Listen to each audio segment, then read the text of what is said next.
of Hazel's, somebody who I know personally, and I've been in a couple of meetings with recently, certainly is playing a very valuable role in focusing on Muslims and actually bringing Muslim organisations together and listening to them and focusing on the shared values. But she has some challenging and difficult objectives to achieve, and I know that she's achieving them very well, and that's the Secretary of State, the Home Secretary, the Right Honourable Jacky Smith MP. Thank you very much, and good afternoon to everybody. And it is a pleasure to be here alongside my very good cabinet colleague Hazel, and my very good parliamentary colleague Paul as well. And thank you very much indeed for inviting me. It's a pleasure to be able to speak here on a day of great celebration, and to say, as well as Hazel has, a very big thank you to the Sufi Muslim Council for the work that you do and for inviting me. I am no theologian, although I have to say I'm learning fast with very good teachers around me, as Hazel has pointed out. But I do know that Sufism has a great tradition across the Muslim faith, and rightly projects Islam as a faith of moderation, of respect, of peace and justice. And that is fundamentally important, I think, for the way in which we are able to celebrate the contribution that is made by your faith and by you as individuals in this country, because they are important values that people of all faiths and communities, I think, can share as a template for the way in which we live our lives.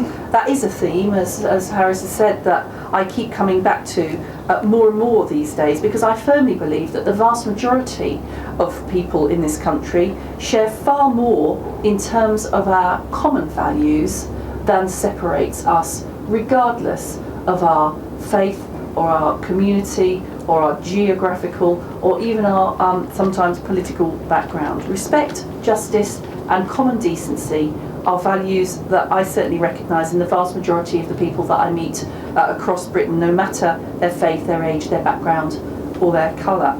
It's that sense of common humanity that I see when I talk to people about their jobs or their schools or their hospitals, because let's face it, people have the same hopes and they have the same fears for the future. They want to work hard and to provide for their families. Parents want their children to be well educated so that they can meet their full potential and do well in their life. People want to feel secure in their homes and safe on their streets, knowing that their friends and families are safe too. And that, of course, is what's being discussed not only here in Parliament today, but will be across London as part of the G20 proceedings that we're so proud to be able to host here in the UK, and that are so important for delivering on those objectives that we all share. And they're concerns that reflect our common values, and if we focus on getting those right, then I think we can work together to build a better future for all. And so it's up to all of us to engage in civic life, to make sure that our voices are heard. That means working together to shape and better the world, but it also means, and this is an area where both Hazel and I have been working hard across government in the last few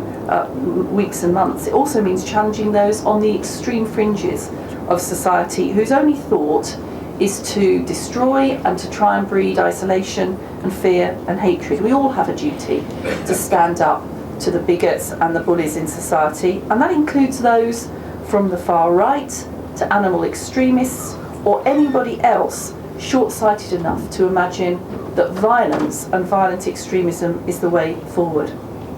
As I've said, today is a day of celebration, so I don't want to dwell on the negatives today. I'd much rather focus on the positive contribution that Muslim communities have made right across this country, in the arts, politics, sports, culture, academia, in the business world. That was the point that both Hazel and I were able to make on Monday evening when we were celebrating success and achievement as part of the Muslim News Awards. Across British life, Muslim communities are a fantastic asset, and on this day of great celebration, I think it's worthwhile just taking a moment to remember that and to celebrate it.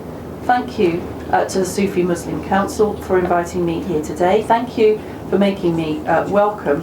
most of all, thank you for the role that you play in helping all of us to celebrate the contribution that Muslim life is making to this country, to making us a better, a richer, and a better place to live in. Thank you very much.